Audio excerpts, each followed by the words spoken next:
முன்வைத்திருந்தார்கள். அதிலே இம்மானுவேல் என்றவர் அந்த கேள்வி தொகையை செலுத்தியிருந்தார். முதலாவது எடுக்கவில்லை, இரண்டாவது எடுக்கவில்லை, மூன்றாவதாக வந்தவர் கேள்வி தொகையை செலுத்தியிருந்தார். உண்மையிலேயே அந்த கடையை கட்டியது 12 வருடங்களுக்கு முன்பாக இம்மானுவேல் என்பவர் தான் கட்டியிருந்தார். கட்டி அந்த கடையை சென்ற நிர்வாகிகள் அவருக்கு வழங்கி அந்த கடையை நடாத்தி கொண்டிருந்த பொழுது அவரால் சில முறைகேடுகள் அந்த கடையிலே இடம்பெற்றது. வீட்டிலே வைத்து இறைச்சி வெட்டுவதாக அவர்களுக்கு தகவல் பெறப்பட்டு அது உறுதியாக்கப்பட்டிருந்தது. அதே போன்று ஃப்ரிட்ஜில் இறைச்சியை வைத்து கொண்டு அந்த இறைச்சியை விற்பனை செய்வதற்கான சாத்தியக்கூறுகள் பெறப்பட்டு அவரே அந்த கடையை மூடி அவரே அந்த இடத்துல இருந்து அந்த பள்ளி நிர்வாகம் வெளியேற்றியிருந்தது.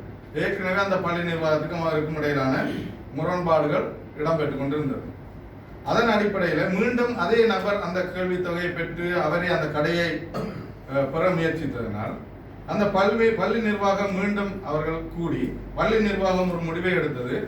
ஏற்கனவே இந்த நபர் பிழைவிட்டிருந்தபடியால இவர் அந்த இடத்துல இருந்து வெளியேற்றியிருந்தோம், மீண்டும் இந்த நபருக்கு இந்த கடையை கொடுக்க முடியாது என பள்ளி நிர்வாகம் எமக்கு கடிதம் மூலம் அறிவித்திருந்தது. குறிப்பிட்ட நபருக்கு இந்த கடையை நாங்கள் கொடுக்க முடியாது என்று, இவர் நடத்துவதாக இருந்தால் நாங்கள் கொடுக்க மாட்டோம் என்று எங்களுக்கு கடிதம் அனுப்பியிருந்தார். அதற்கு அமைய அவருக்கு நாங்கள் கடிதம் கொடுத்திருந்தோம். இப்படி நீங்கள் ஏற்கனவே இந்த அவர்களோட முரண்பட்டு ஏற்கனவே நீங்கள் கடையை மூடியிருக்க முடியாத, உங்களுக்கு இந்த கடையை நடாத்துவதற்கு பள்ளி நிர்வாகம் அனுமதிக்கவில்லை, எனவே உங்களது கேள்வி தொகையை மீள பெற்றுக் கொள்ளுமாறு கேட்டுக்கொள்கிறோம் என்று அவருக்கு கடிதம் அனுப்பியிருந்தோம். அதன் பிற்பாடு ஜனவரி 1ஆம் தேதி பட்டின அரிசி கடையை ஒருவர் எடுப்பதாக எங்களுக்கு 3வது நபர் எடுப்பதாக உறுதியளித்து அந்த கடையை நடாத்துவதற்கு முன்வந்தோம். அவரும் அந்த கேள்வி தொகையை செலுத்த முன்வரவில்லை. எனவே மீண்டும் அந்த மூர்சி பள்ளிவாசலுக்கான கடையை நாங்கள் அந்த பள்ளிவாசல் நிர்வாகத்துடன் முரண்பட்டு கொண்டதால அந்த கடையை அதை கேன்சல் பண்ணி அந்த கேள்வி தொகையை அந்த கேள்வி குரலை கேன்சல் பண்ணி அவருக்கு அந்த பணத்தை மீள செலுத்த சொல்லியிருக்கோம், எடுக்க சொல்லியிருக்கோம். அதே போன்று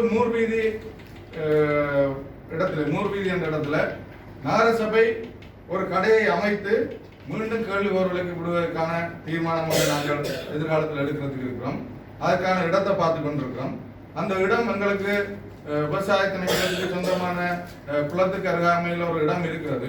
அந்த இடத்தை விவசாய திணைக்களத்திட்ட கேட்டிருக்கிறோம்.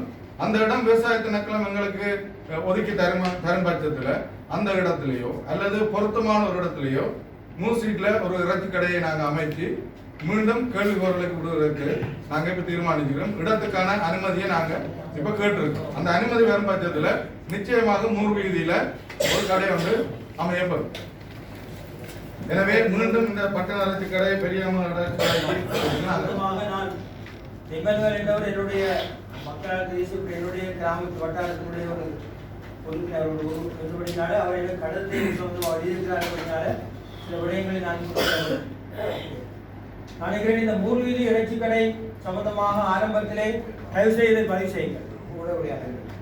ஆரம்பத்திலே ஒரு கருத்து முன்வைக்கப்பட்ட பொழுது ஏகோபித்த ஒரு தீர்மானமாக நாங்கள் ஒரு பள்ளி நிர்வாகத்துக்குள்ளே போவது அவர்களுக்கும் அவசியமாக இருக்கலாம், எங்களுக்கும் அவசியமாக இருக்கலாம். ஆகவே எங்களுக்கு சொந்தமான குளத்திற்கு அருகாமையிலே ஒரு இடத்தை நாங்கள் பார்த்து அதிலே ஒரு கடையை நாங்கள் கட்டி அந்த இறைச்சி கடையை அதில் நடத்தலாம் என்று பெரும்பான்மையான உறுப்பினர்கள் தங்களுடைய கருத்தை தெரிவித்தார்கள். அது ஏற்றுக்கொள்ளப்பட்டது. பிறகு அடுத்த கூட்டத்திலே சொல்லப்பட்டது, இல்லை, பள்ளி நிர்வாகம் இந்த கடையை நடத்துவதற்கு அனுமதி தந்திருக்கிறார்கள், எழுத்துப்பூர்வமான அனுமதி தந்திருக்கிறார்கள்.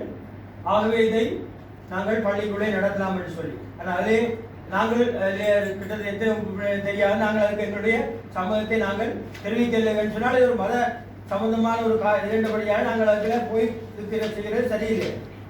ஆனாலும் கூட டெண்டர் ப்ரொசீஜர் என்பது ஒரு அரசு நியமங்களின் படி நடக்கிற காரியம். இந்நேரம் காசு எடுத்துக்கிட்டு போ என்று சொல்ற காரியம் அல்ல. இது யார் சொன்னாலும் அதைத்தான் அவர்கள் சொல்றார்கள் சொன்னால் சில அரச நியமங்களுக்கு புறம்பாக புறநடியாக நாங்கள் செயற்பட முடியாது.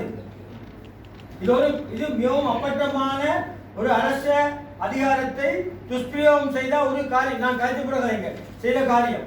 நீங்கள் இல்ல இல்ல கொஞ்சம் போடுங்க. இதை நீங்கள் பலப்பட்டுங்க தம்பி. இதுக்கு தயவு செய்து இருக்கு. இல்ல இல்ல கதைக்கேல இல்ல இருக்கு கதைக்கு நீங்களே வளையத போல போனா கதைக்கு போய் கூப்பிடுங்க. இல்ல அத அப்புறம் சொல்லுங்க, உங்க டைம் தரும். நீங்க இருங்க இது இதுல நீங்கள் சொன்ன காரியம் இதுக்கு ஒரு புறநடியாக அவர் கடிதத்தில் இது எனக்கு தெரியாது. இது அவர் எழுதிய கடிதத்தில் நான் வாசிக்கிறேன்.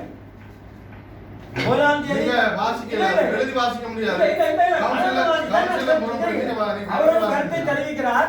தனக்கு முஸ்லீம் அதாவது மூர்வீதி பள்ளியாலே தெரிவிக்கப்பட்ட ஒரு கருத்து, இந்த இதிலே முஸ்லீம் இனத்தை சேர்ந்தவர்கள் மட்டும்தான் இந்த கடையை நடத்த வேண்டும்.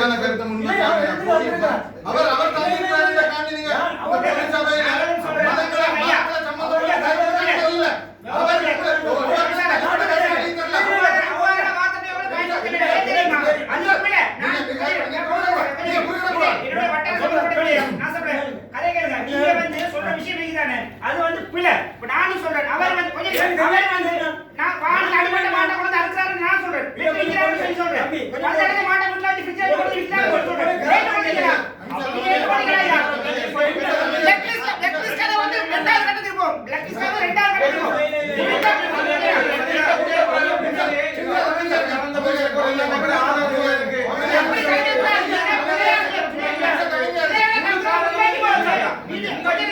முழு காரணம் சார்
தனிப்பட்ட நபர் ஒருவருக்கு அநியாயம் செய்யப்பட்டிருந்தால், கேள்வி கோரல்ல அவருக்கு உரிய அநியாயங்கள் இழைக்கப்பட்டிருந்தால் அதன் தொடர்பாக அந்த நபர் சட்டத்தை நாடி தனக்கான தீர்வை பெற்றுக்கொள்ள முடியும். அது சட்டத்தில் அவருக்கு வழங்கப்பட்டிருக்கிற உரிமை. அவர் அது வழங்கப்படும். ஆனா ஐயா இதுல இருக்கு நான் சொன்ன கதை உங்களுக்கு கைக்கு சந்தர்ப்பம் தானே, உங்களுக்கு கைக்கு சந்தர்ப்பம் தான். எனவே தயவு செய்து நான் கேட்கிறேன், இங்க 2-3 மதங்கள் வாழ்கின்ற இந்த மன்னார் மாவட்டத்துல மதங்களை நீங்க முன்வைத்து உங்களோட விவாதங்களை முன்வைக்காதீங்க. அது மக்களுக்கு இடையில ஒரு மத பிரச்சனையை உண்டு பண்றதாக இருக்கு. இது ஒரு இறைச்சி கடை தொடர்பாக கேள்வி கோரல் விடப்பட்டு அந்த நிர்வாகத்தால் அந்த கடை மீளப்பெறப்பட்டதன் காரணமாக அந்த கேள்வி நிறுத்தப்பட்டிருக்கிறது. எனவே அவருக்கு சட்டத்தினூடாக கேள்வி நியமனங்களுக்கு எதிராக இந்த நகரசபை செயற்பட்டிருந்தால் அவர் சட்டத்தை நாடி நீதிமன்றத்தை நாடி அவருக்கான இழப்பீடுகளையோ அல்லது அவருக்குரிய நிவாரணங்களையோ பெற்றுக்கொள்ள முடியும். அதுல மாற்று கருத்து இல்லை. நீங்க இதுல முன்வைத்த கருத்து அந்த தனிப்பட்ட நபருக்கு ஏற்பட்டிருக்கிற அநியாயம் தொடர்பாக இழப்பு தொடர்பாக நீங்க கதைச்சீங்க. அது நீங்க கதைக்கிறதுக்கு உங்களுக்கு உரிமை இருக்கு. ஆனால் இதுல மதங்களை கோடிட்டு காட்டி மதங்களை உள்ள நுழைத்து கதைக்கிறதை இந்த சபை அனுமதிக்காது. அது இந்த சபையிலேயே நீங்க கதைக்கிறதுக்கு உங்களுக்கு அனுமதி இல்லை. அவருக்கு தனிப்பட்ட விடயங்களை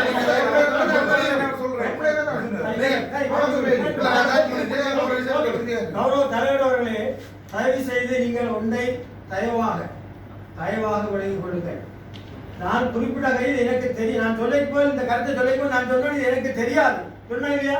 எனக்கு தெரியாது. ஆனால் அவர் இப்படி குறிப்பிட்டிருக்கான விஷயத்தை நான் உங்களுக்கு சொல்ல முற்பட்டேன். நான் மதங்களை பிரித்து காய்க்கிறவன் அல்ல. என்ன